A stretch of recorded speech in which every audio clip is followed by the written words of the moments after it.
Good evening. Welcome to the April 14th, 2026 School Board meeting. It is determined that we have a quorum, and I will call this meeting to order. Is there a motion to adopt the agenda? I'll make a motion to adopt the agenda. Is there a second? I will second. Thank you. All in favor? Aye. Okay, is there a motion to go into closed session? I make a motion, we go into closed session. And I second. Mr. McPherson, will you read that motion for us, please? As I understand, the proposed motion is that the board enter into closed session subject to the advice from an attorney pursuant to North Carolina General Statute 143-318A1 and A6 to prevent disclosure of confidential personnel information under North Carolina General Statute 115C-319 and to consider matters related to personnel matters. The board will also enter into closed session pursuant to General Statute 143-318A3 to consult with the board's attorney in order to preserve the attorney-client privilege, to consider confidential student matters as provided in North Carolina General Statute 143-318.11A1 and the Family Educational Rights and Privacy Act 20 U.S.C. 123G and North Carolina General Statute 115C-402. Okay, thank you. We are now in closed session. All in favor, I'm sorry. All in favor of going into closed session? Aye. Aye. Aye. Thank you. We are now in closed session. We will be back at 6 o'clock.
Call this meeting to order.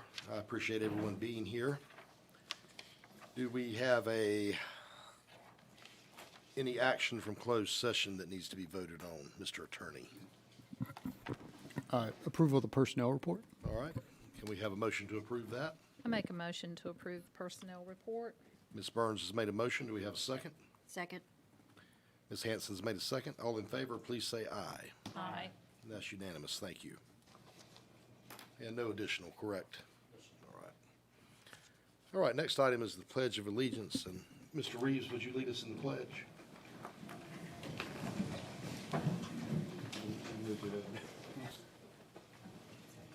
I pledge allegiance to the flag of the United States of America and to the republic for which it stands, one nation, under God, indivisible, with liberty and justice for all.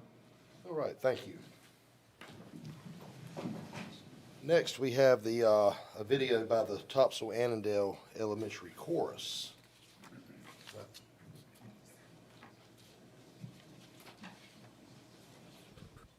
This is the, national anthem and the Star Spangled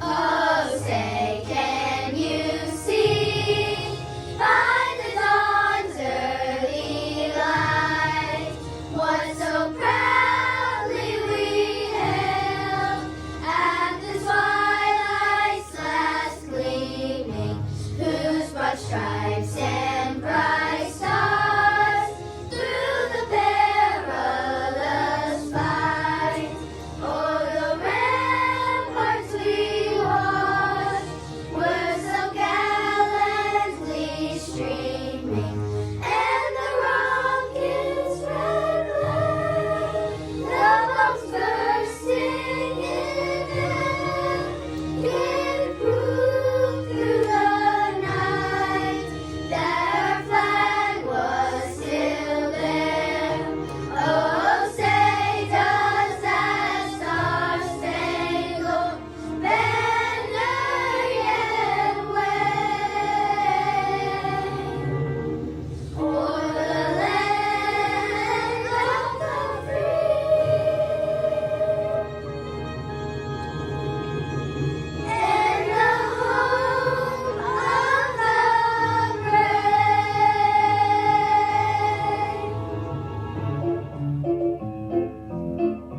If I were a dragon and lived in a cave, I'd be such a fierce dragon, I'd roar and I'd rave. Bullies wouldn't bother me, I'd tinker and punch. Neither would homework, I'd eat it for lunch. Or if I were a lion and lived down the plains, nothing would scare me, not the quakes or the rains. I'd hunt herds of zebra and watch the cubs play. Or maybe I'd lazy and lay around all day.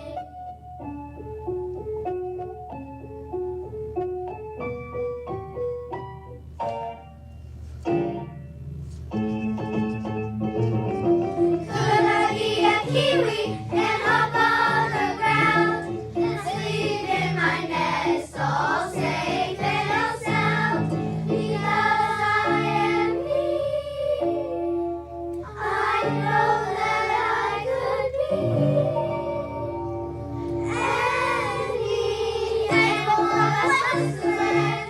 Imagination is so great.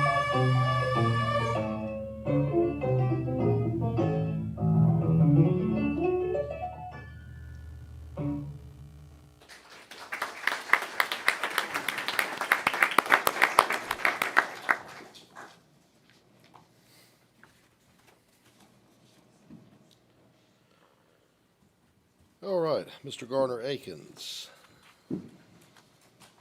We appreciate you coming and doing the prayer for us, as always. Chairman Hall, thank you so much. Vice Chair Ms. Hanson, thank you. And Dr. Breedlove, and board members and visitors. I do beg just a few quick minutes. I have to share a story. Every educator writes a book, and the title of that book is You Can't Make This Up.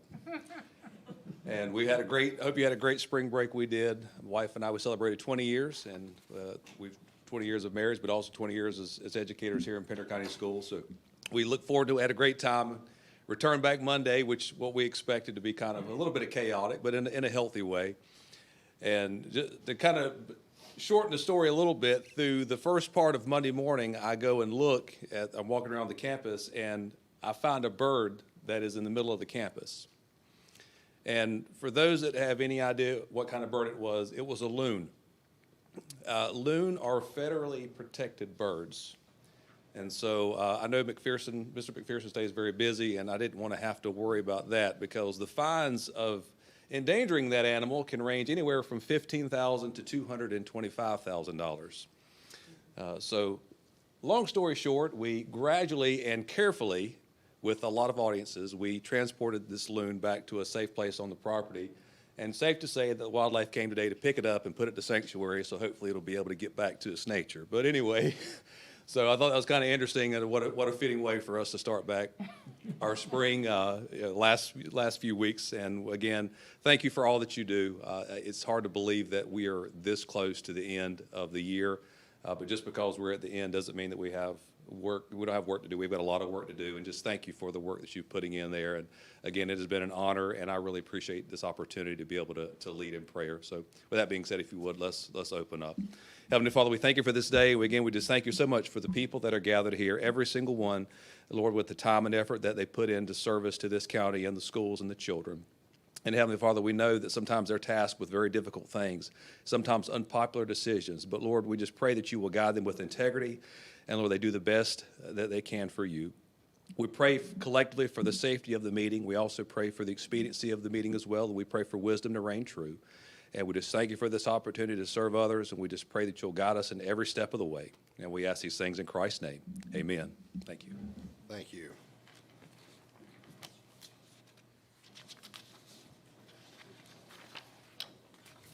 All right, recognitions. So we have 4 different recognitions tonight. We want to get to the first one. This one has been put off because of some scheduling issues. So I wanted to let Dominique Bates, our Director of Career Technical Education Director, come on up and recognize an individual. Again, we've had some scheduling issues, so this is something that the person knows about this already. So this one's no surprise. I'd like to ask Mr. Luke Smith to come up and Dr. Michael Sasser. I'm still a teacher. I'm an educator at heart, so I have to walk around. If y'all need me to stay still, just let me know. Mr. Luke Smith is being awarded our NCAT CTE Teacher of the Year for this school year. This is well-deserved, long overdue. This is one of my favorite things that I get to do as CTE director, is recognize our teacher who I feel and others feel made the most impact on Pender County School CTE. All right, and so that's you this year. It is well deserved. We think you are amazing. We think you are simply the best. I think that you exude excellence every day, and I appreciate you.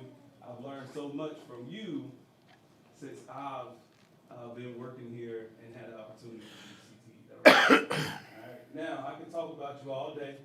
Congratulations. But I got my speech here. I had to ask the students about you. All right, so this is raw and uncut guy. Okay. I just told him, give me one word. Tell me about Mr. Smith. And they couldn't give me one word, of course.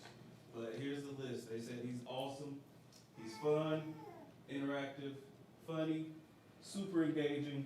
He's a great teacher with a great class.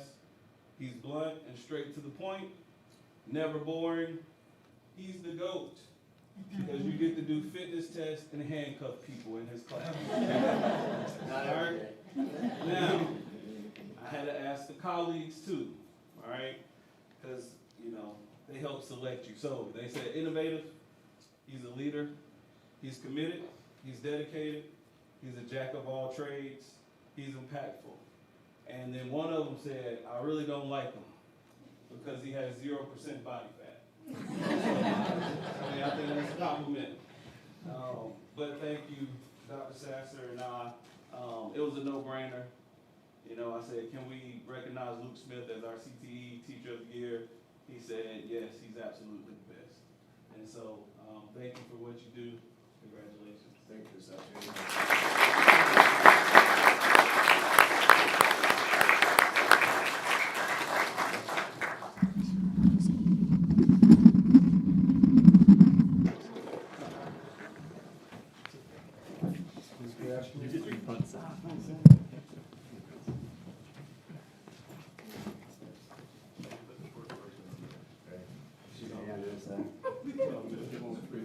Like a word. Ready? 1, 2, 3. Awesome, thank you. We're gonna work on this.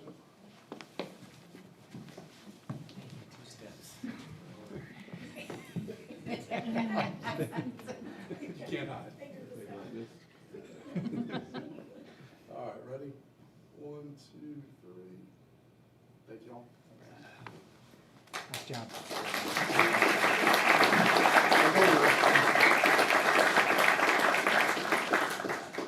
Told Dr. Sasser not to go anywhere. He's got, I joked with him, I said, this is like the Topsail show tonight.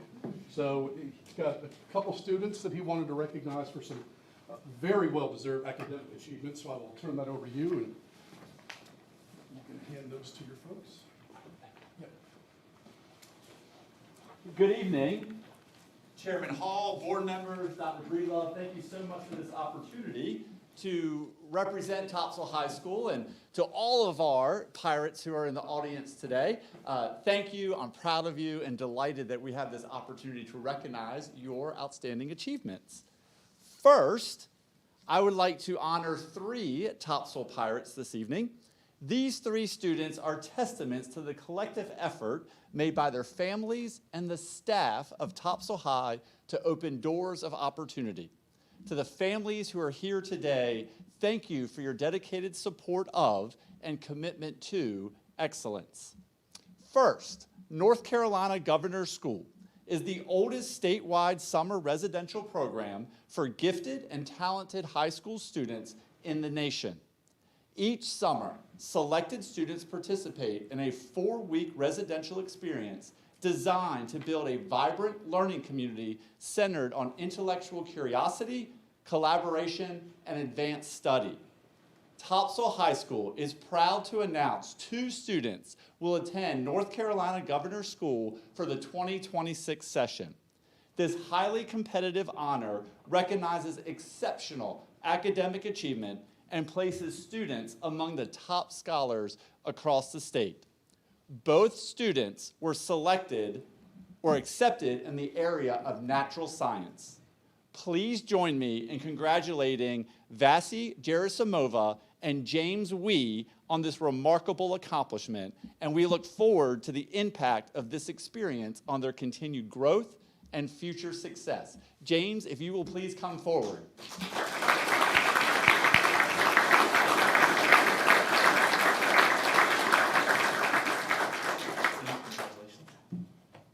And just a quick note about James, he also represents our robotics team that just competed at the state level, and we found out this week that he was accepted to compete in the state math competition here coming up next week. So very proud of James.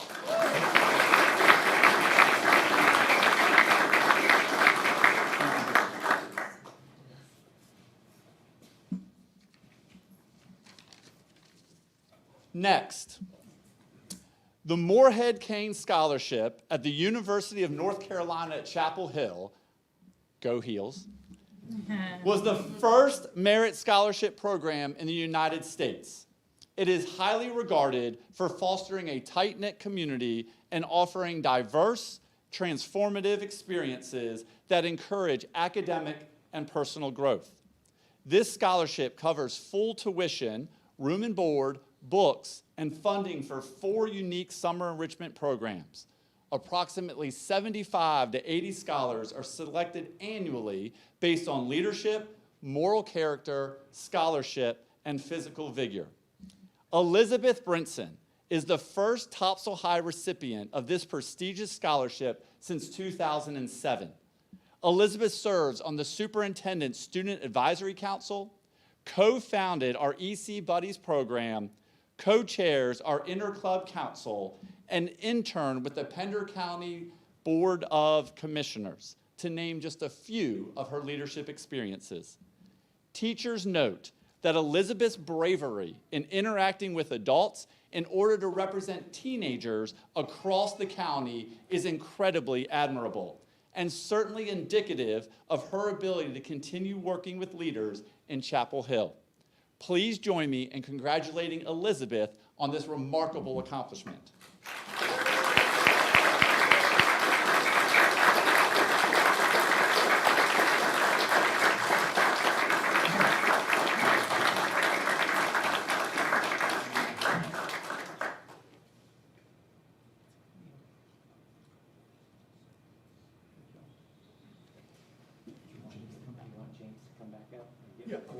James, can you come back? And parents, I'll share these with Dr. Sasser, so you will have my pictures as well.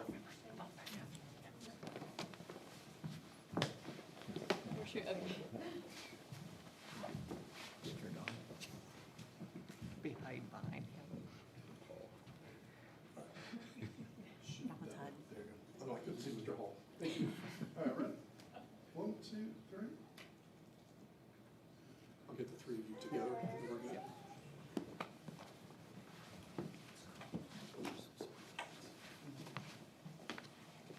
Awesome. Thank y'all.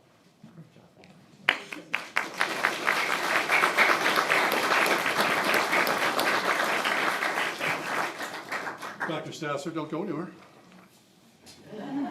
I told you this was the Topsail hour. So if I could have Jake Wensick come on up. Mr. Wensick not here. Would you like to present on Mr. Wensick's behalf? I know you don't know a lot about what this is. So we've got some students who are recognized at the state level as auditionees for the director of All-State Band.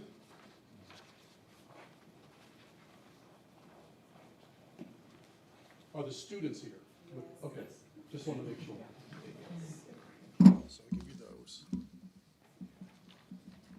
The students, if you want to call them up. So it just starts with Alexa. So recently, we participated in All-State, and so several students earned exemplary marks in this competition, and so we would like to recognize those students today. So being recognized for the NCBA All-Star auditionees are Alexa Bradshaw, who was 4th alternate and 7th in the state, Dawson Peacock, 3rd alternate, 7th in the state, Olivia Patagalian, 14th in the state, Raquel Keenan, 13th in the state, Andrew Kraus, 2nd alternate, 6th in the state, and Braden Squires, 7th in the state. Would you please come up and be recognized?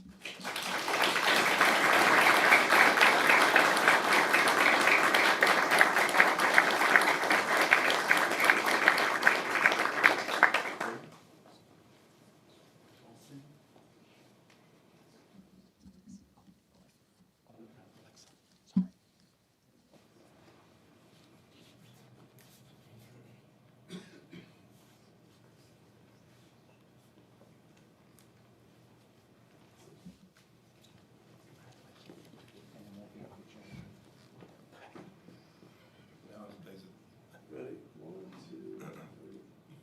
Parents, I'll get out of the way, but y'all think it's going.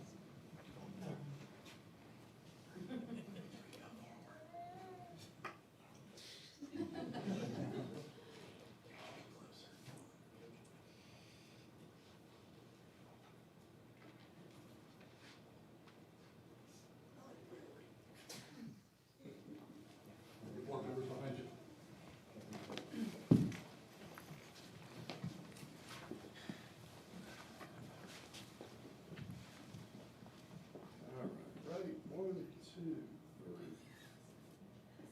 Thank you all. Great job. That concludes Congratulations. the Topsail.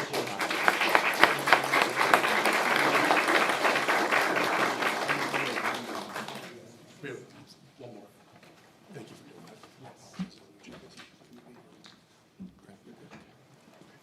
Yep.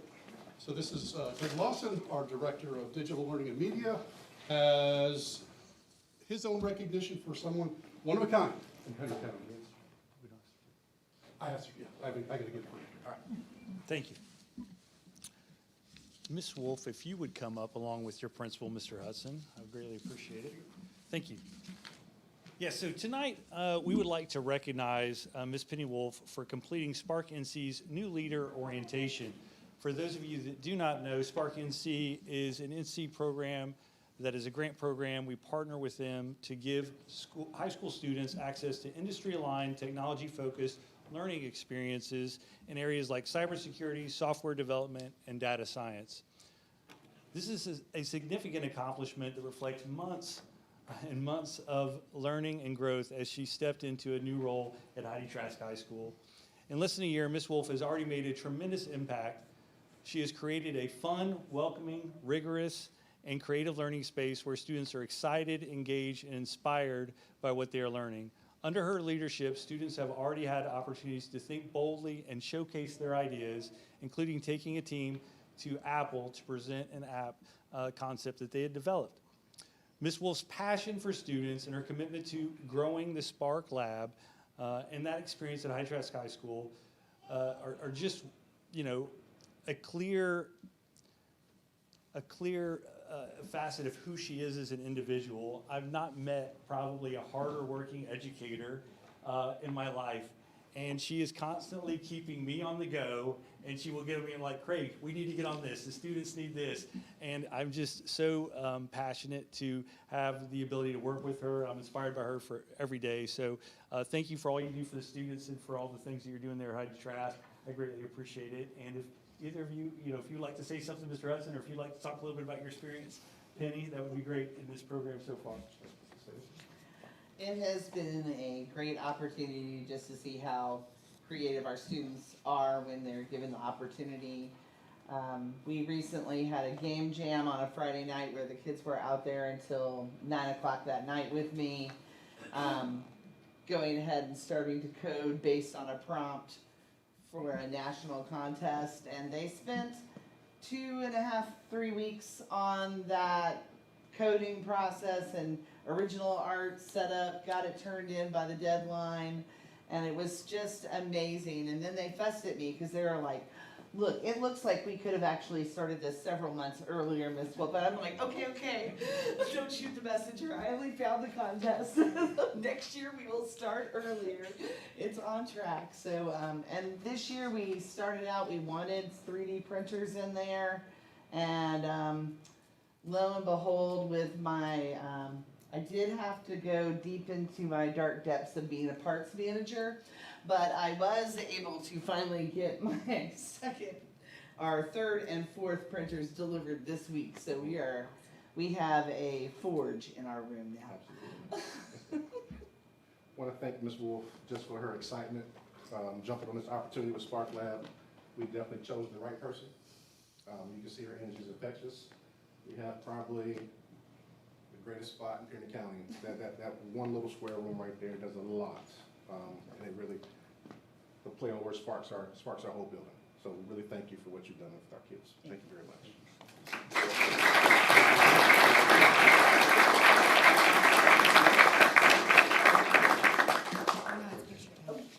We're not done with it. Swing it towards the center, please.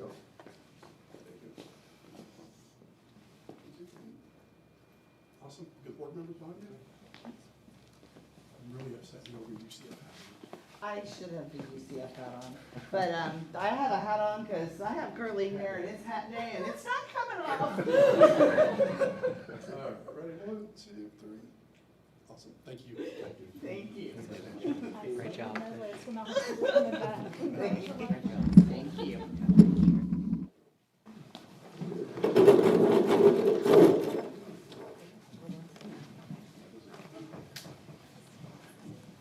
And that is a wrap recognitions.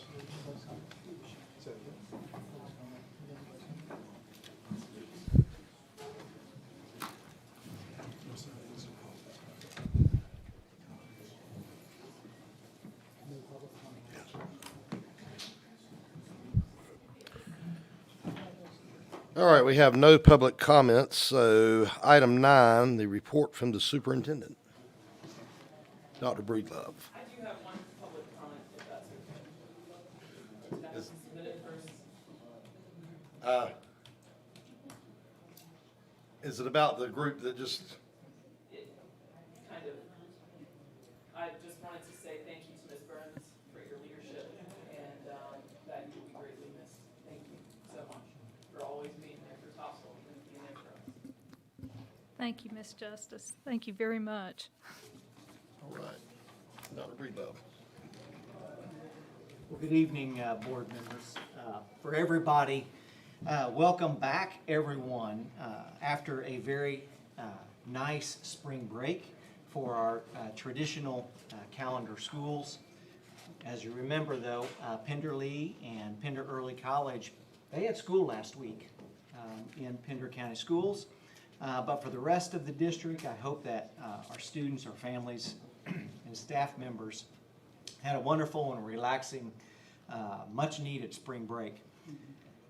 As we all know, at this time, the race to the finish line is on, and we are at full sprint as a school system.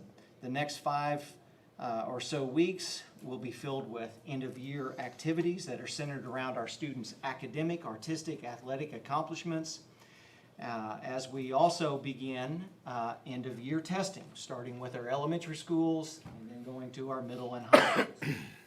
So board members, don't blink because graduation ceremonies will be here before we know it.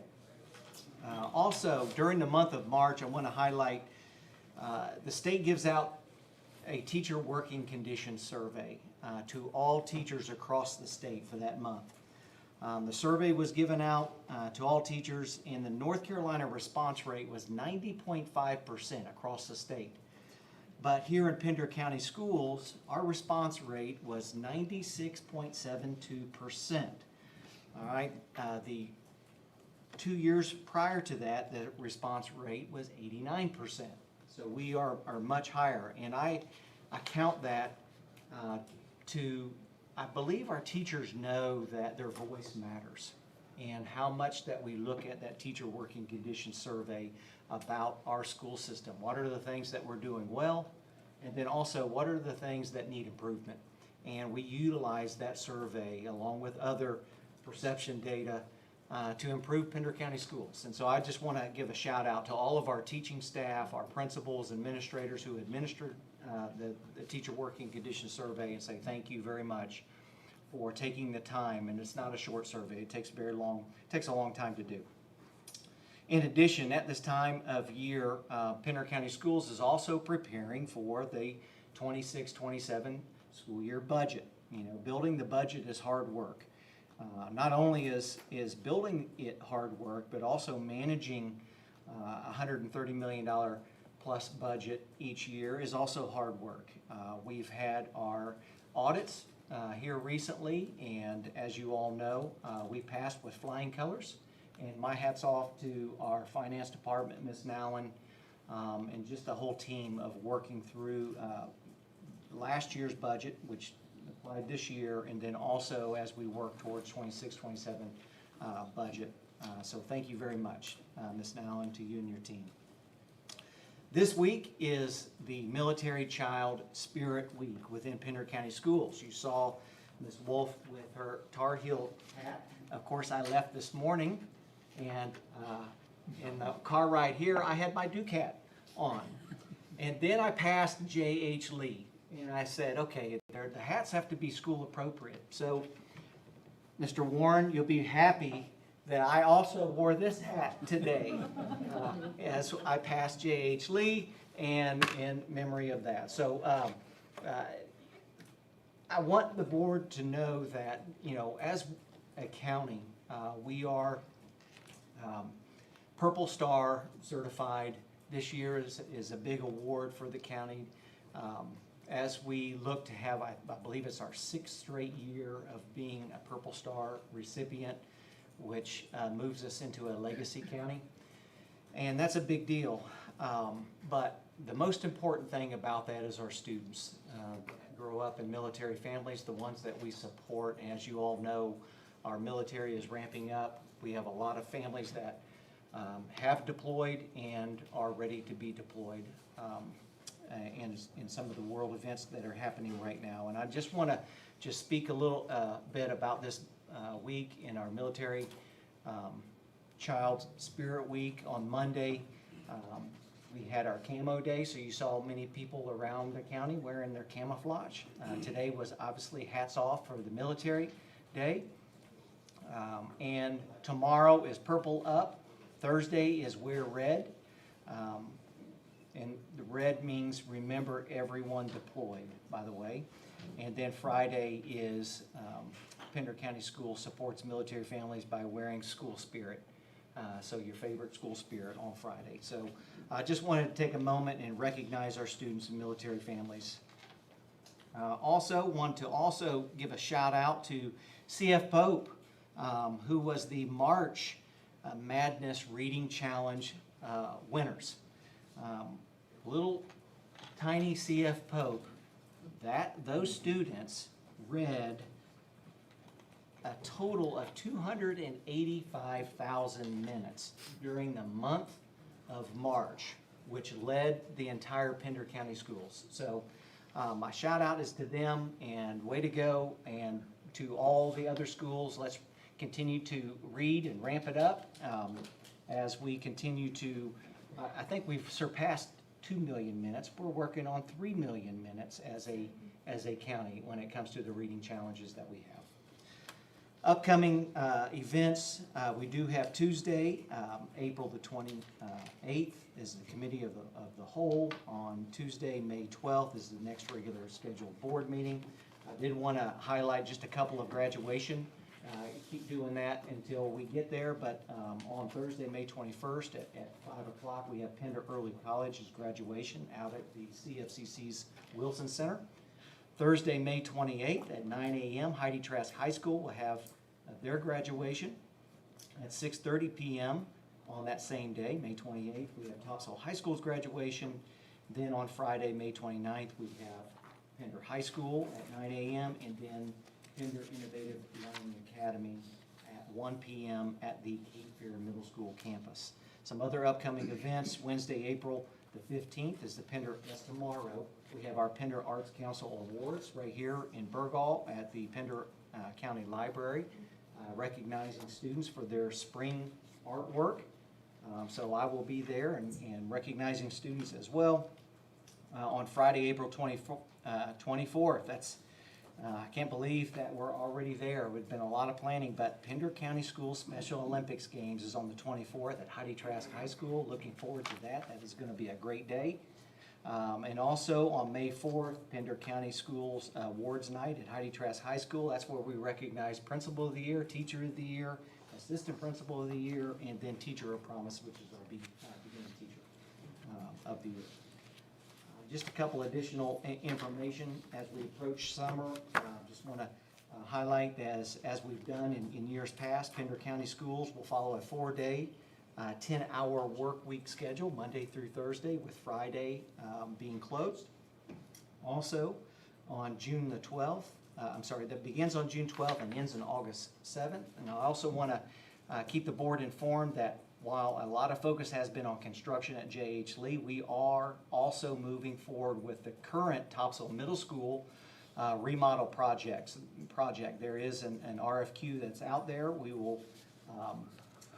have put out the RFQ and we'll be working through that process with the Board of Education as we move forward, and the board selects a contractor, scope of work, all of that for that project. As you know, J.H. Lee will open up in August of 2027, and Topsail Middle School is projected, once that goes through the remodel, we will open that up as a north campus on the same campus as Topsail High School in 2028.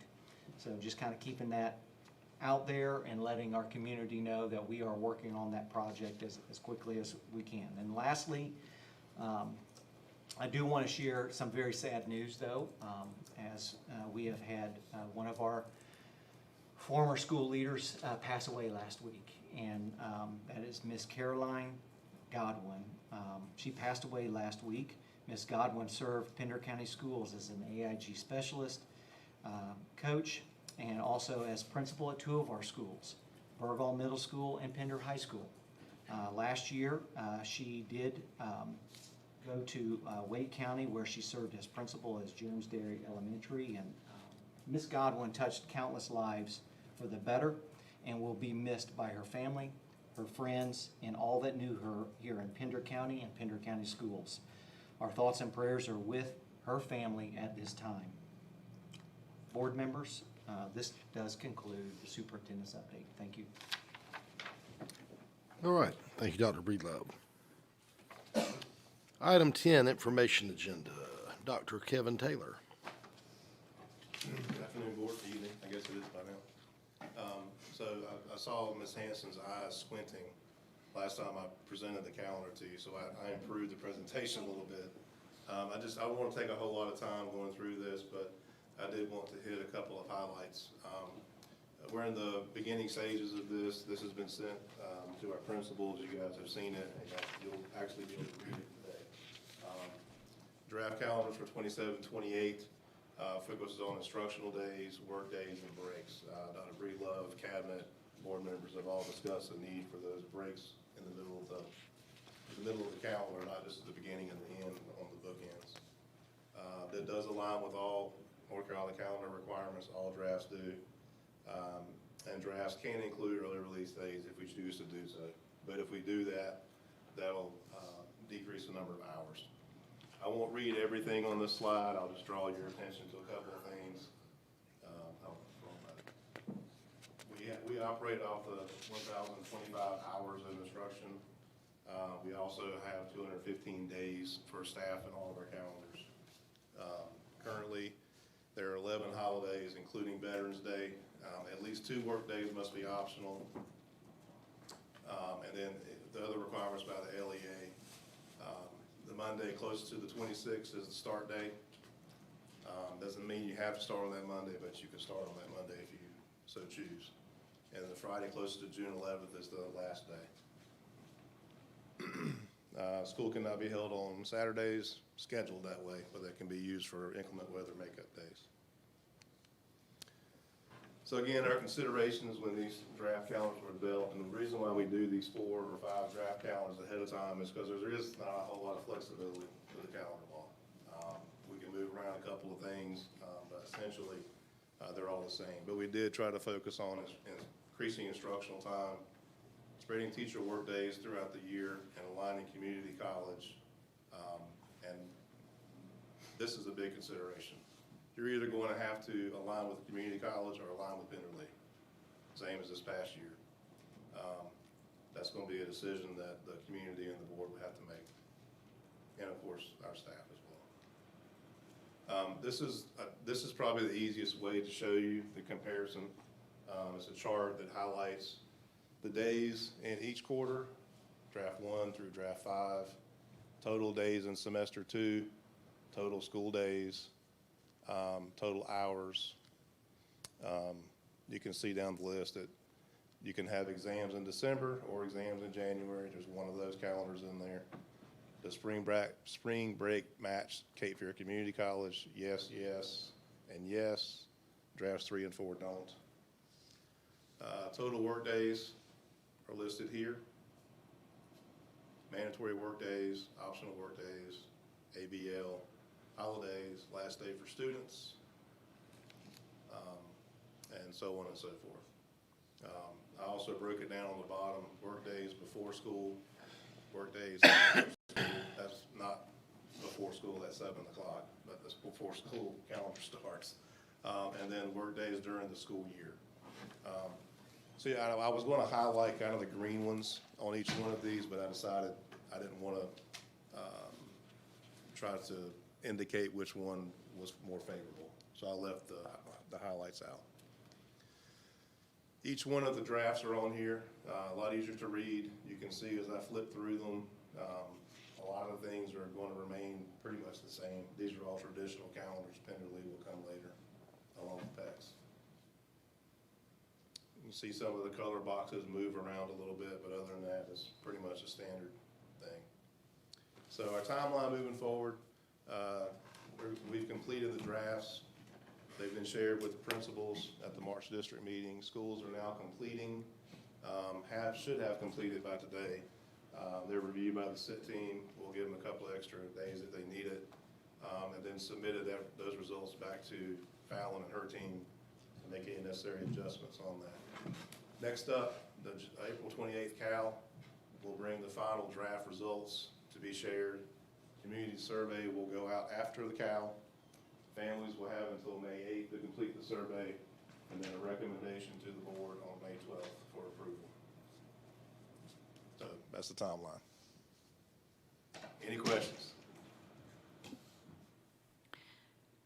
I'm sure that I'm going to ruffle a few feathers when I ask this question, but are there any significant reasons why Pender Lee is year-round? Are we seeing any more academic success because of it? Or is there a reason why we are still year-round at Pender Lee? And like I said, I'm not meaning to upset any parents, but if I don't ask the question, then I'm not doing my job. So I'll let you go. No, thank you for the question. First of all, traditionally, Pender Lee has been a year-round school for Pender County Schools. And I will say that we are starting to see progress being made. As we know, it's been considered a state-designated low-performing school. All right, even though we would all say that none of our schools are low-performing. The state has designations that they give based on efficiency and growth scores, and Pender Lee is one of our 3 schools that has been considered a low-performing school by the state. With Mr. Harris and the team that's out there and some of the work that they're doing, what they have done is they have taken that year-round schedule that they have, and then every 9 weeks they have a 3-week break.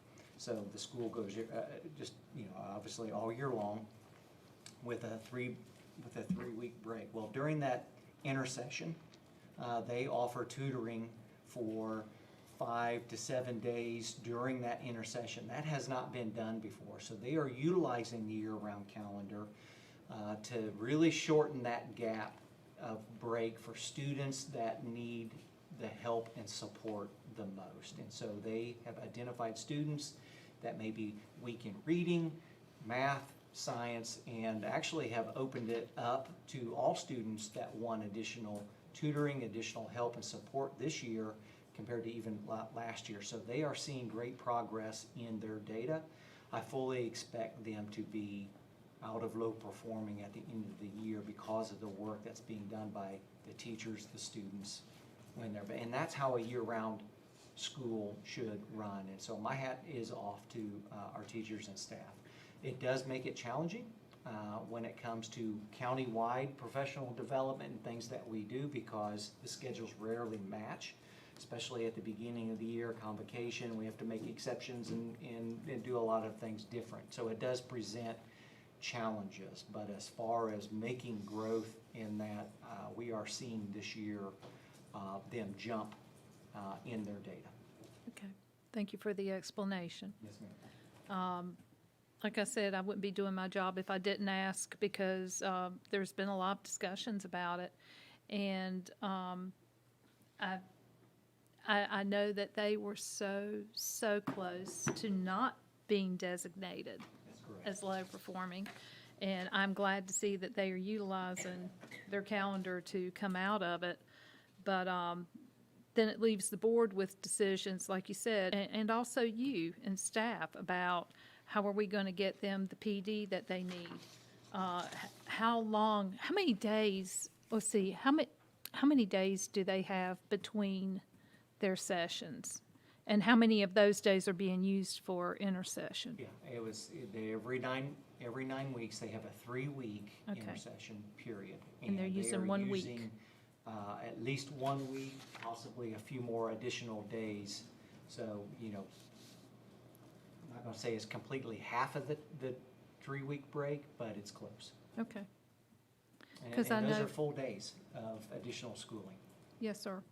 But it's also leaving the board with a decision of do we support that calendar, or do we go back and, we're gonna have to choose dual enrollment or aligning with dual enrollment or aligning with Pender Lee. And, So that's a major concern for our teachers that have students in our district. Yes. That work at Pender Lee or have kids at Pender Lee and work elsewhere.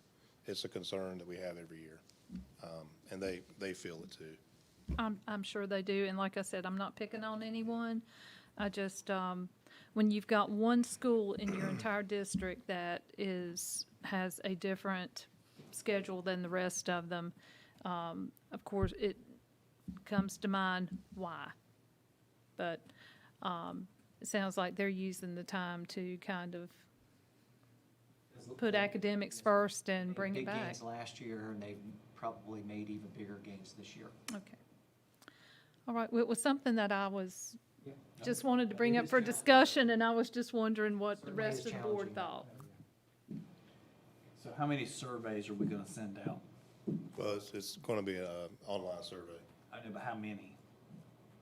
Like last, So one has gone out to the school staffs. I'm talking about to the community. To the community, we'll Any we'll options? post it online and we'll take how many ever we get. Oh, we're just gonna do, okay. Yeah, yeah. 'Cause I remember one year was 3. No, but hopefully just one. Yeah.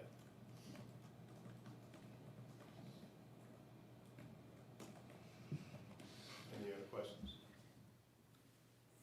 Thank you, guys. Oh, good, thank you. Thank you.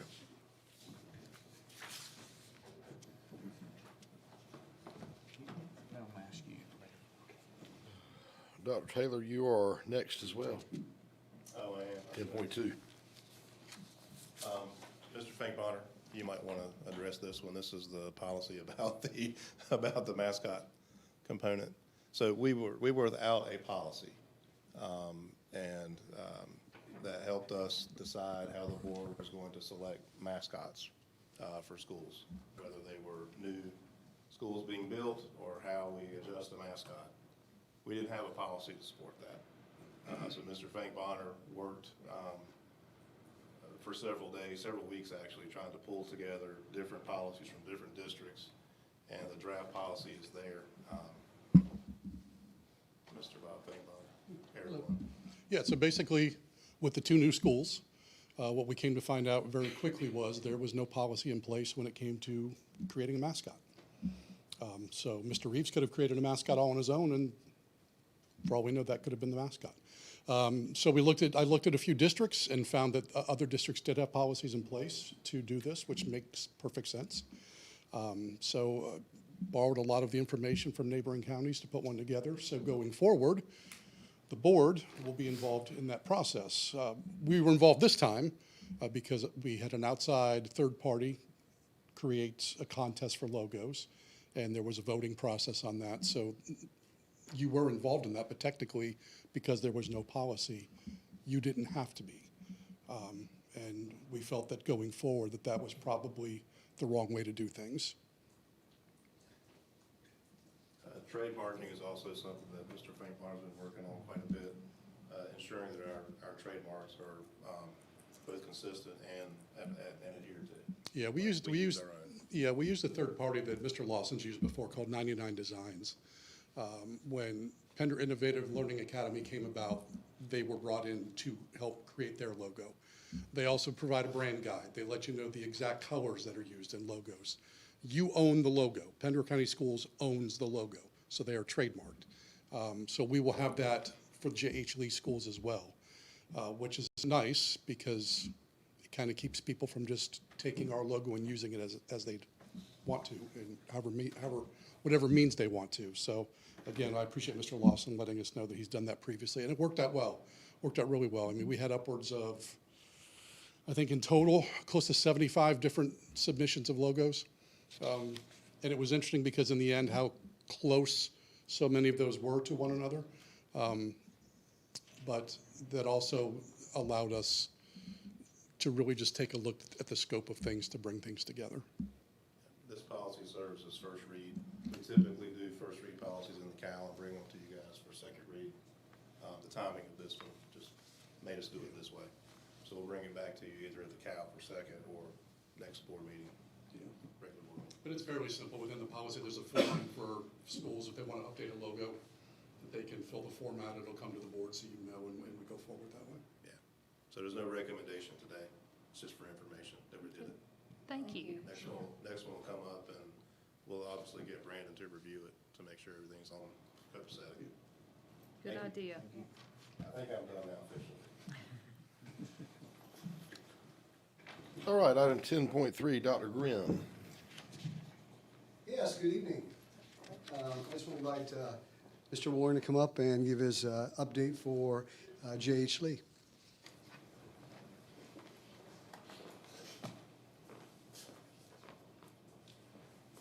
Chairman Hall, Dr. Breedlove, board, members of the public, great to see you all again.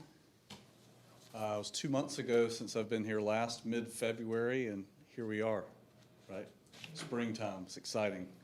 And it's a heck of a lot better to be working in the weather we've had out here, as you'll see, than what we were dealing with last time. So I always enjoy putting these presentations together for you. I know that they can only be so exciting, but I have tried to retool it a little bit, and I do want to remind you all to interrupt me at any time if you want me to jump into anything else, you know, outside of the way I have it laid out. So, yeah, I've kind of changed a few things. Project status, schedule, 2-month look ahead, technology update instead of, you know, the building information modeling as we've completed all that. And then just high level where we are with budget and Q&A. I do have a few updates in here on canopies and the boardwalk idea that we were talking about on a previous site visit. And I wanted to stop for a second too. I have at least 2 NC State Wolfpack hats in my truck because I didn't see any representation out there. I can make it 3 if you all forgot yours. So. All right, so I always like to start with really where we started, right here off of NC 210. Here's 210. And then shortly after we cleared the site and jumped right into it, it seems like only a moment ago, but that was right here, August of 2024. It's kind of hard to see, but time flies, but we have come so far in this time. I'll never take this picture off as long as I do these presentations because we can't forget about how difficult the site was to deal with. So I'm going to beat this drum until you all don't make me come here anymore. I'll never forget the first time I was just new, and I asked you, have you ever built on a site this terrible? And you said no. I appreciate you bringing that up. But here's, you know, our latest aerial, and they're small, and with the light, it's tricky to see, but this was 3 weeks ago, and I'm excited to show you just how far we've come in that short amount of time. I mean, when you're working almost 300 people on the site, you know, 5.5 days a week, it's pretty unreal what you can accomplish in just 3 weeks. So this is obviously the alternating side of it. And so you'll see 3 weeks ago, I'll just highlight kind of some things. So we are over halfway complete on spreading topsoil on the ball fields. A reminder, all this side of the site is paved. We have the concessions building, athletics building out here. And in this photo, it's just block, but we have spray foam on it, and we're starting on brickwork as well now. You can't see that in this photo. But I'm going to highlight the elementary school side. These buildings right here don't have any roofing on them 3 weeks ago, and we're complete now. You're going to see, flipping over to our drone shots, the school is really starting to look like the renderings out in the hall, in the entryway here. We have metal wall panels going on. Starting with the site, of course, you can see You know, we're establishing these ball fields. You can see that this building's a different color than it was in the aerials. But look here, there was no sheathing on either one of the classroom buildings and no roofing. And we're now complete with roofing minus the trim out, you know, all the roof coping. We have lightning protection on the school. And so that work isn't complete yet, but we usually hold that off. We don't want any damage happening to the metal roof coping that goes all around the perimeter.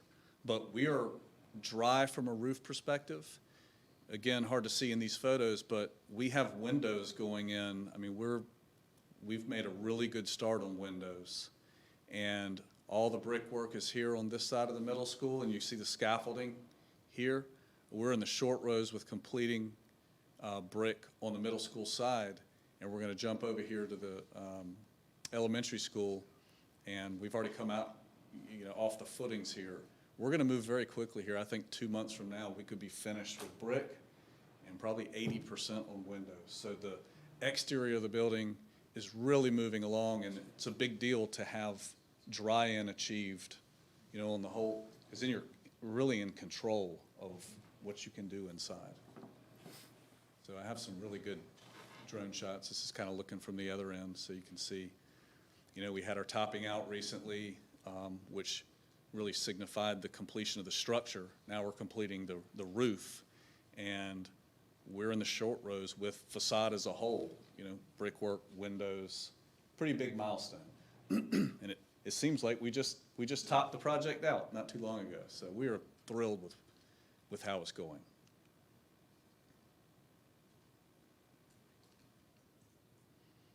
Yeah, so just kind of some big picture things. Our photo from the topping out. As I mentioned, you know, we're measuring these as assemblies. So when our delivery comes in, it has the window assembly and the glass. So we're able to put the whole thing in. What tends to happen when you don't do that is you have your aluminum frame there, and oh, well, that's shorter than going through the door, so I'm just going to climb through or pass things through, and then you scratch your window frames all up. So I'm sure that we can find a way to mess this up too, but it you know, it really it works out better this way if you can do it. Wanted to highlight, so this is spray foam insulation with intumescent paint, which you have to do as a fire barrier where you have a metal wall panel assembly. And you can see in some of those drone photos, you can really see the metal wall panels were making good headway. We have our emergency generator and our transformer in place. Our MDP ended up coming several months early. I think we had it pegged to show up about now. So that's the main distribution panel for the electrical to the school. So you have the transformer feeds the MDP, and the MDP feeds all the sub-panels throughout the whole school.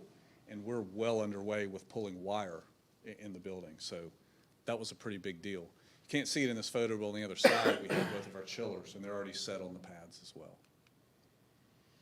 And so just kind of a snapshot of the schedule, we're here, okay? And I've kind of squeezed that in. We are 13 months now to substantial completion. And this kind of takes us back, you know, I believe August of 23 is when we started pre-con. We started early clearing for those bats, you know, in April of 24. And then the surcharging, the early site work and bringing all that dirt in went really from about June. And then we started pulling it off in, you know, the first part of 25. And we started our first footing in March. So we're only 13 months from when we put the first blade in the ground on foundations. And we have come a very long way. And I didn't expect it to go as well as it has, but thrilled with where we are, for sure. So substantial completion in May 27 and final in July. We'll have good buffer there, you know, where we're completely out of the way to open the school. So just some highlights, and if you want me to move faster, just tell me. So I talked about some of this. Ball field grading is nearing completion. Clearing for the off-site sewer that's going all the way out to 17, we started that today. So we started the selective clearing so we can dig that sewer line through there. And we have our pre-bid for the road widening bid tomorrow morning on site. So this is for all the road improvements, signaling, turn lanes. We have 3 pre-qualified site work bidders for it. That doesn't guarantee we'll get 3 bids, but we really felt like the reimbursement to Pender County Schools would be better handled with an open bid process versus trying to negotiate a change order of that magnitude. And so that's why we're going about it the way we are. Mechanical, electrical, plumbing systems in the building. Permanent power will be energized to the building, so through that main distribution panel in the coming months, early summer. And mechanical rooms are being prepped to start up this equipment and move air. And all major equipment has been received and installed. So really, you know, that main distribution panel, generators all coming in, those have been those long lead items in the last, really since COVID. I mean, some of these things were running a year to get a hold of. And it's still a problem sometimes, but, you know, we're in control because we have what we need to drive the job. And I talked quite a bit about the building facade, but nearing completion of brick on the middle schools, window and metal panels well underway, and the roofing systems are complete to a point that we're dry. On the finished side, we have all the concrete masonry units, so there's a lot of block work in the building. All the block fill and first coat of paint, prime paint, in the cafeteria and gym, so that's wings A and B are complete, and we have started drywall in the penthouse level. And we're moving to starting in the admin areas here shortly. We have in-wall inspections, so, you know, we really want to get the window installation to a point, you know, where the sheetrock installation won't catch us. So that's kind of what we're making sure we have enough runway, you know, to really be able to man up the job and get moving on it. And so 2 months from now, we expect the off-site sewer to be well underway, grading of the ball fields complete. We're going to go ahead and get all the underground electrical throughout those ball fields because we want our sports field lighting to come in and be installed by Musco this summer. And that'll enable us to be in a position where all the underground's done. We can get fencing, really the field's built out, and then we'll just wait for the right time to sod those. We don't want to do it too early, and then you've got a lot more maintenance, you know, or we have a lot more maintenance that we have to deal with.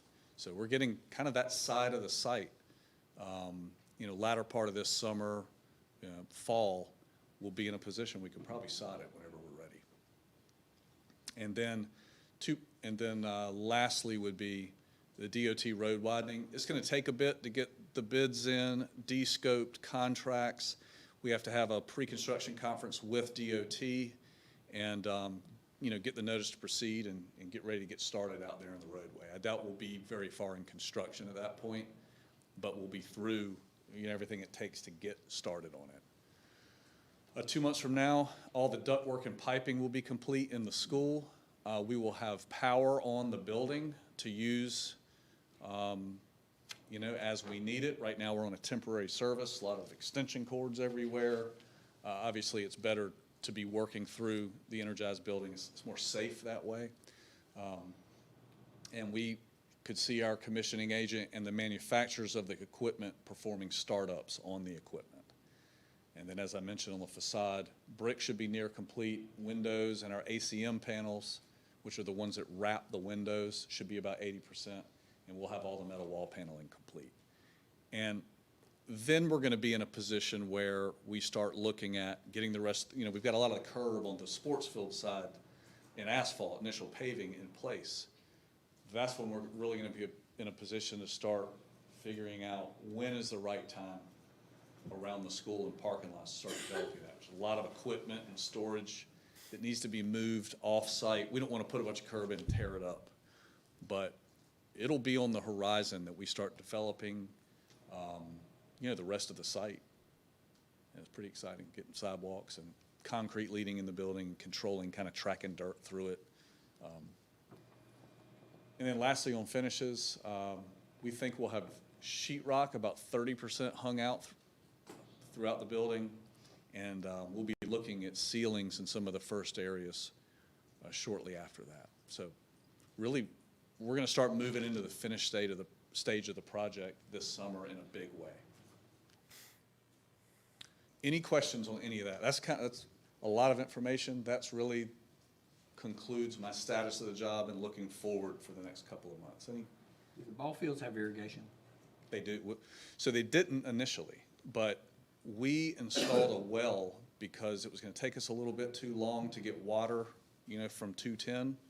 So we installed a well, and we've been using that for, water that the Mason needs to get water to our office trailers. And since we already had the well, that was kind of what came up with the team. Dr. Grimm, Mr. Nelson, was, well, all we got to do is get power to it, and that well can give you irrigation water. You've already got it in place. So that's what we've been working on, and we believe we'll have squared away. I don't recall, is that proposal approved yet? I can't remember. I have to go back to the log. There's been quite a few of them, but to answer your question, that is the plan. So we don't have the proposal for the canopies yet, but so at the last board meeting, Gabe Price came and kind of gave a presentation on that and got the go-ahead to move forward. We bid out the canopies, and we, gave a notice of intent to award to the low canopy bidder. What we needed is foundation design, and you all gave us approval to, it was a nominal amount of money for them to go ahead and design all the footings. We have received that design, and we believe this week we'll receive the price for the footings. We carried an allowance before. So that will allow us to finalize the proposal, let MVP go through it, make sure they don't have any questions. And we anticipate that proposal will come in front of you all at the May board meeting. And so it was approximately a $355,000 price. These are significant canopies. Obviously, it seems like a big number for canopies, but just as a reminder, these connect the two entryways between the two schools. This provides bus kind of drop off and pick up. They're significant in size, and we received, like I said, it was either 3 or 4 bids, and they were all pretty close. So you'll see that coming in the next month. And this is just kind of an isometric view of, connecting these front canopies here. And then likewise, these here that bring you out to where the buses come in this fourth one here. Did you want me to go into anything else on that? Okay. The boardwalk I mentioned. So this is pretty much the extent. This was an idea. We've got this really large, long, triple stack traffic loop that comes around this area that's just natural. And we've gone in here and cleared it out just so it's neat, but the area holds water. It's very much kind of a nature area, and in our discussions out there was, could we possibly do something with this? So we didn't want to spend any money on the idea. We kind of wanted to stay high level. We got our design team partners to come up with a few schemes, and I think you all picked which one you wanted. And so we need a starting point to figure out if we want to advance this idea. And so this is where we're starting. It's a significant project in itself. It amounts to about 10,000 square feet of boardwalk in order to get you all the way out here. So we start big, and then we can always walk it back. We've got to start somewhere. This is a pretty big deal, though. I mean, this area is very swampy. Think of it like building a dock into the intercoastal. It's going to look about like that. You're talking about driving marine grade timber to support the flow through walking, but you got to have railings. This whole thing's elevated. And so we had our site work contractor, which they do a lot of marine construction.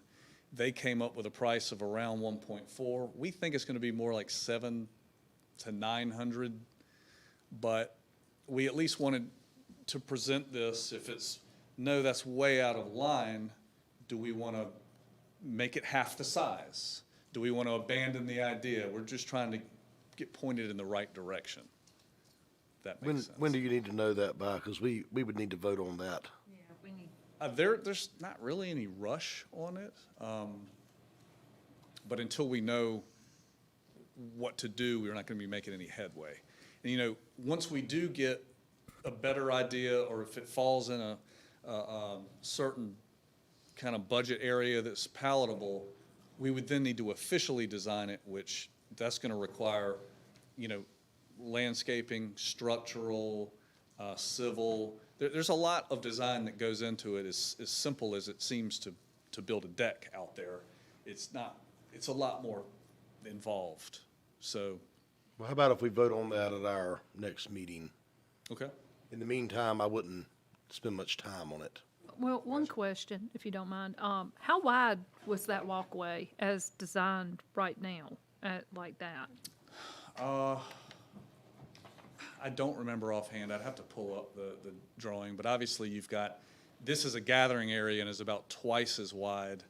I'm gonna guess this is either 10 or 12 feet wide here and either 5 or 6 feet wide here. Okay.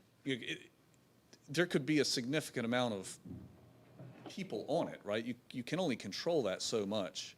And especially with people running around, or it could be a lot of weight on it. Or maybe we just need to straighten it out a little bit. There'd be a lot of ways to make it less Right. expensive and less involved. But if we didn't do it at all, it'd just be an open green area, right? It would just be an open area. I would say the next time you all come back out, we can kind of show you what it looks like now that it's spring. It'll green up, but when we came in here initially and cleared it out, it was really thick. You couldn't see from one side of the road to the next.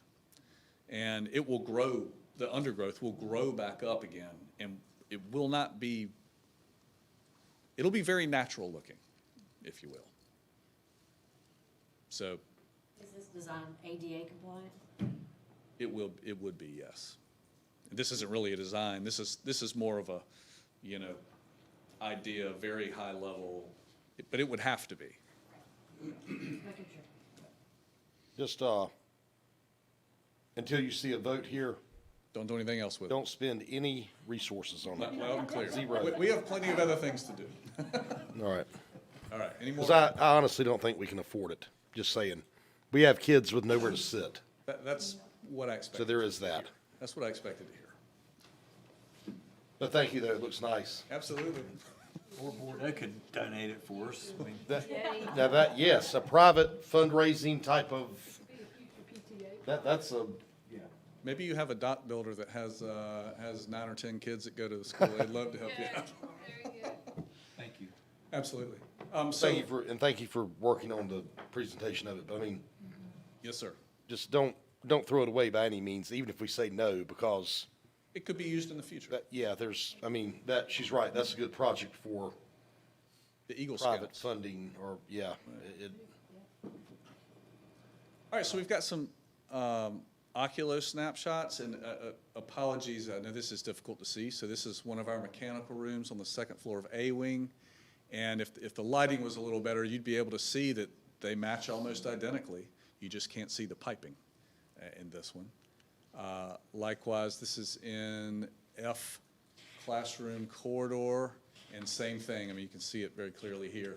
It is neat when you can actually compare the pictures, because we are building by this model. It is fully coordinated, as I've covered in the past. And this is one of the science classrooms here, and you can see, you know, the photo here. You're able to see right out of the window to the adjacent wing, and this is the direction we're moving in.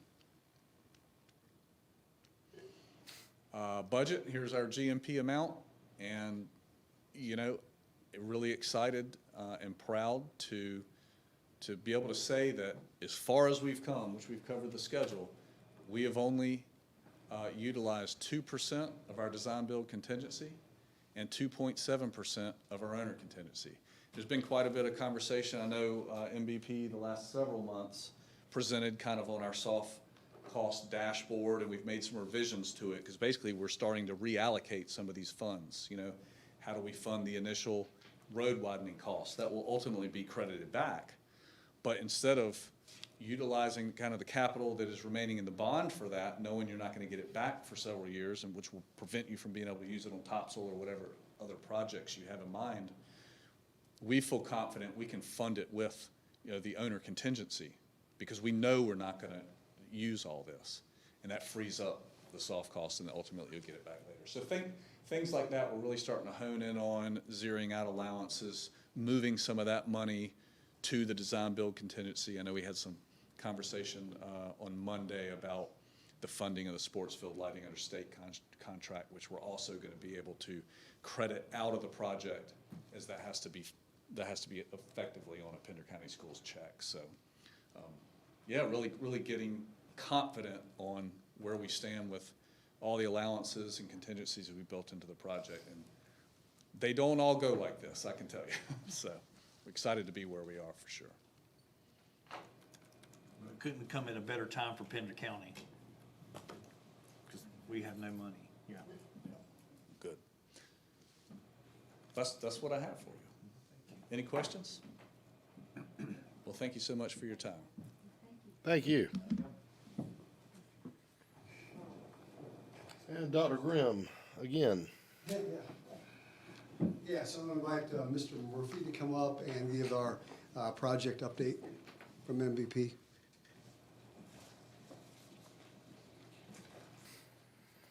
Good evening, everybody. Chairman Hall, fellow board members, Dr. Breedlove. This is a good project. I like the way it's going. Ben is right. As a quick rundown of some of the items on our dashboard, in our comments here, we've submitted Pay App 21 for approval. We'll go over those numbers in a moment. We've looked at the schedule for last month and found nothing wrong with that. It's just improved steadily ever since we've been reviewing them. And as of the schedule that we just received this week, I believe, it is showing 36 days early finish. So the schedule just continues to improve. The team on the side is pushing really hard, and we appreciate that. We have several PCOs to go over with you and to recommend for approval. And we think everything's progressing well per schedule. You heard Ben talking about some of the milestones that are being hit and achieved early. Our board here shows the status of our RFIs and our submittals. Very few of them open right this minute, and a very acceptable response time showing on those. So let's go to the next page. On our pay app, current pay app is $4,813,584.28. That is still the sum total contract cost of $130 million, and that payment represents 52% complete financially. I think Ben's numbers as far as the physical completion will show it just a little bit ahead of that, because it always lags a few weeks, maybe a month.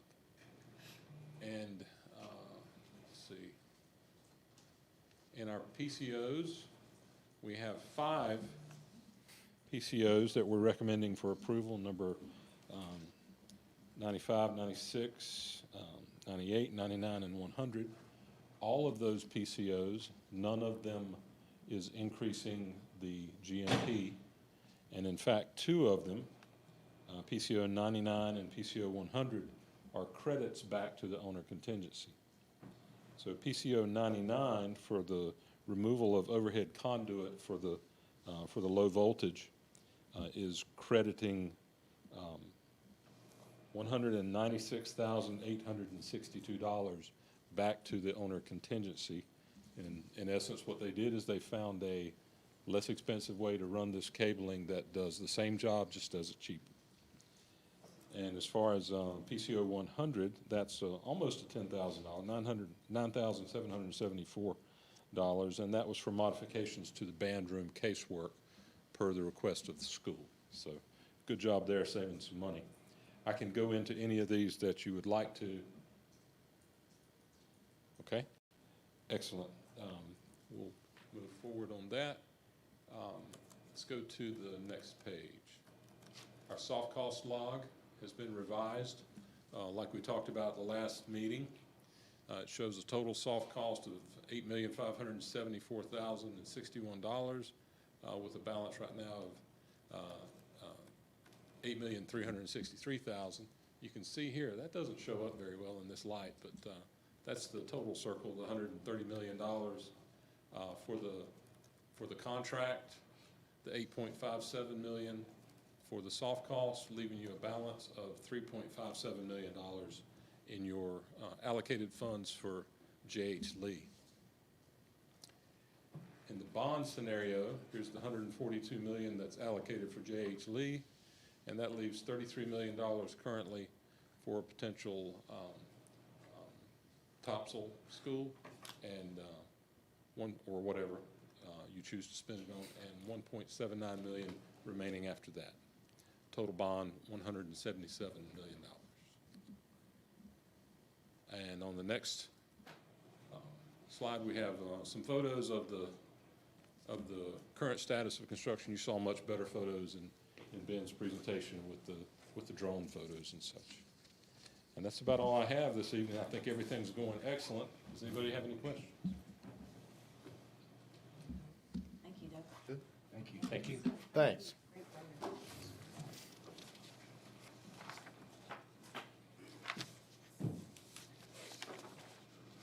All right, that brings us to the consent agenda. Does anyone have any questions on any of the items there, or would like anything pulled off or anything of that nature?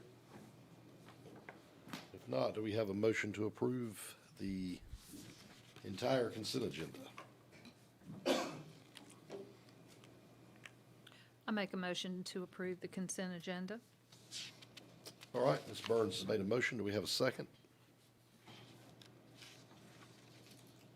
I'll second. Mr. Reeves has seconded. All in favor, please say aye. Aye. That's unanimous.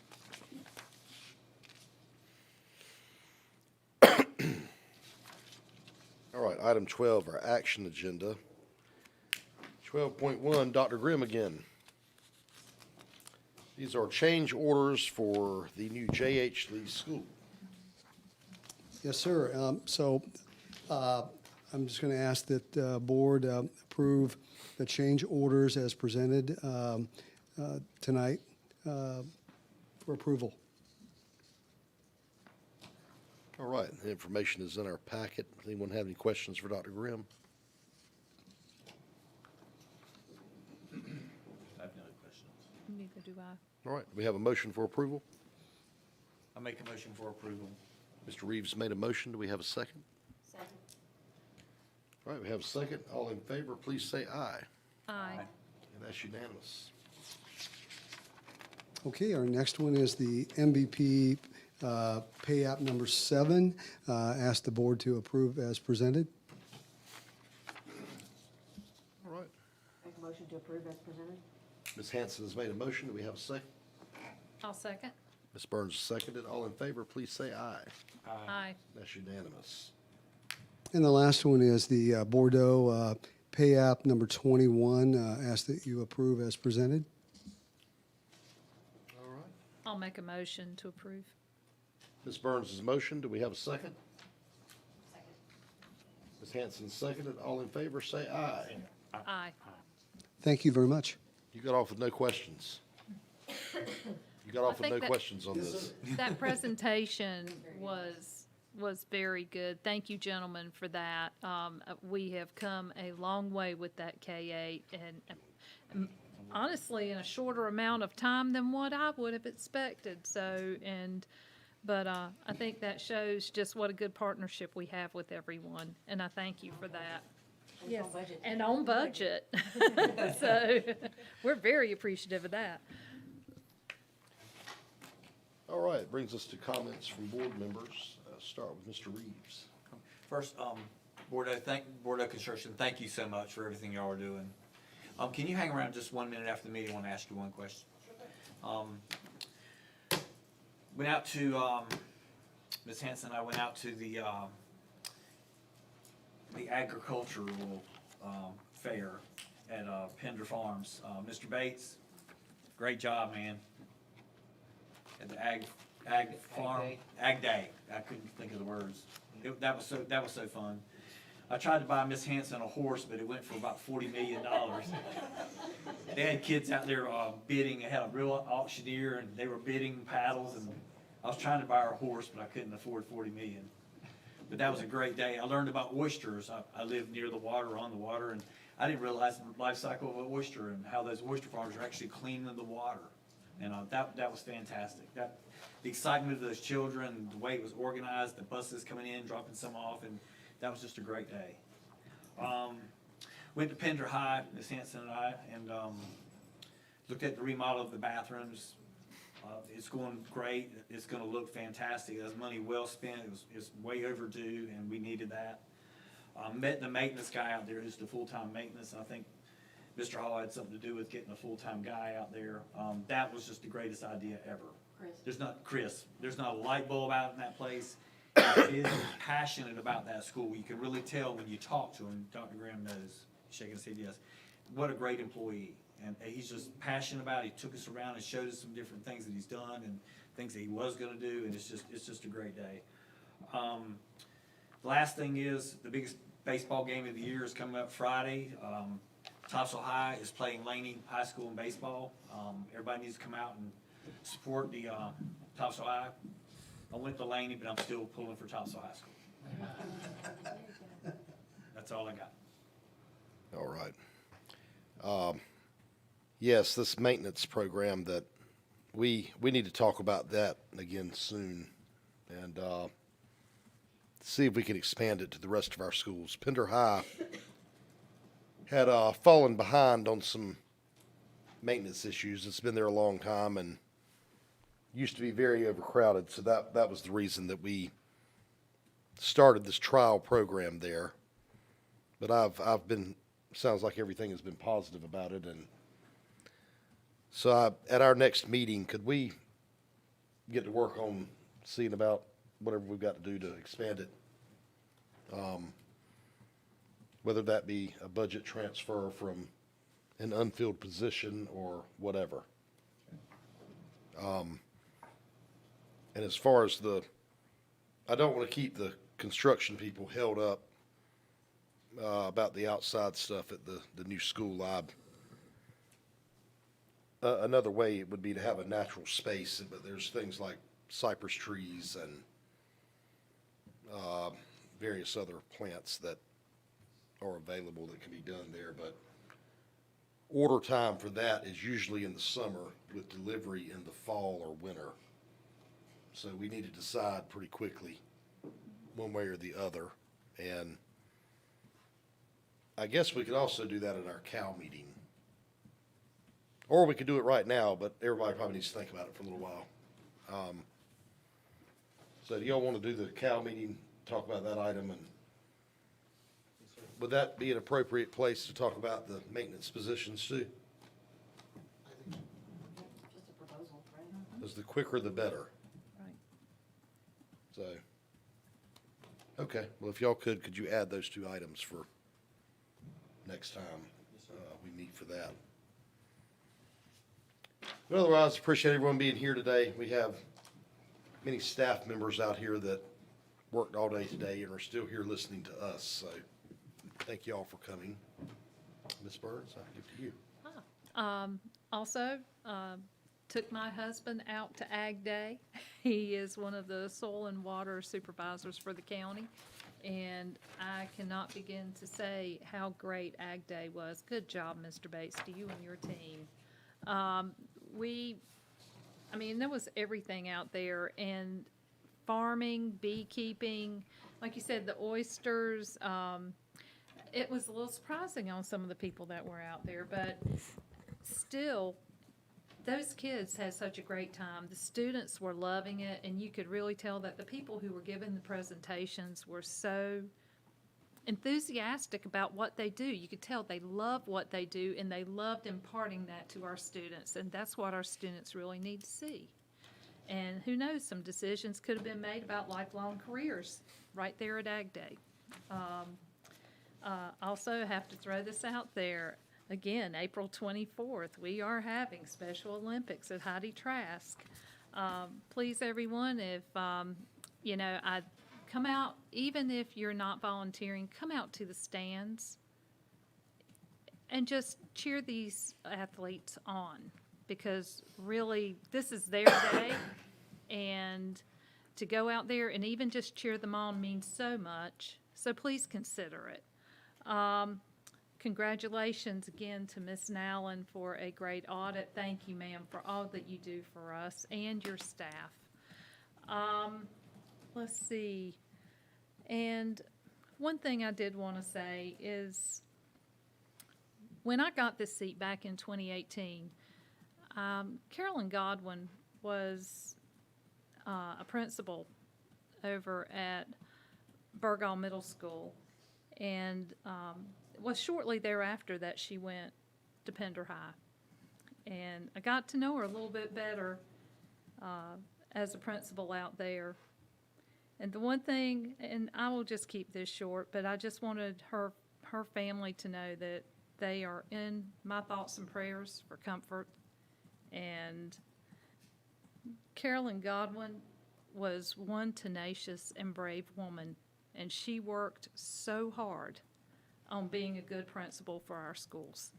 And we will never forget that, or her. So that's all from me, sir. Ms. Hanson? Thank you, Chair Hall, and I want first to say congrats to the students at CF Pope for winning the County Reading Challenge, and to the parents and staff who encourage them to read. Reading is never a bad idea. I've been busy, like Mr. Reeves said, I've been kind of busy this since our last meeting. Been to North Topsail, Topsail Annandale, Topsail High School, had lunch there. Our Airmark folks are gone, but our lunch was good. Been to Pender High, checked on the bathroom reno project, and got to see the tile and everything that's going to be used for that. This past Saturday, I went to Pender Lee Day, and so that was good to get to see some folks I haven't seen in a long time out there, and got to see the new playground they have for kindergarten through third grade. Is it second or third grade? The playground. It's K2. Yep, that was very nice. And I also wanted to say thank you to Mr. Bates. I also attended Ag Day, and my husband went with me as well. And we both have backgrounds in agriculture, and my excuse me, my husband is a swine nutritionist, if you don't know that. Yes, you heard that correctly. He's a pig doctor. I want to thank all those presenters that came out, and of course, I want to thank my Pender High School JROTC kids who were there for crowd control and traffic control. And with that, that's it from me. All right, Mr. McPherson. Two quick comments. For those who are not aware, the North Carolina Supreme Court ended a 32-year-long piece of litigation regarding what constitutes a sound basic education in North Carolina. The case is Leandro, and that case has come to an end. It is basically where some believe it should have started, which was it's a non-justiciable issue that should be left to the legislature to determine what constitutes a sound basic education as far as funding goes. And so that is where that case has ended. I do believe you're going to see a lot more, now that that case is over, there will be a lot more conversations about what education reform looks like and what it needs to sound like in the current state of North Carolina, not the one from 32 years ago when that case was originally brought. So the second thing is there's a significant happening since last we met, which was the current Senate Pro Tem, Phil Berger, lost his primary challenge. I would anticipate some significant developments at the General Assembly given that shakeup in leadership.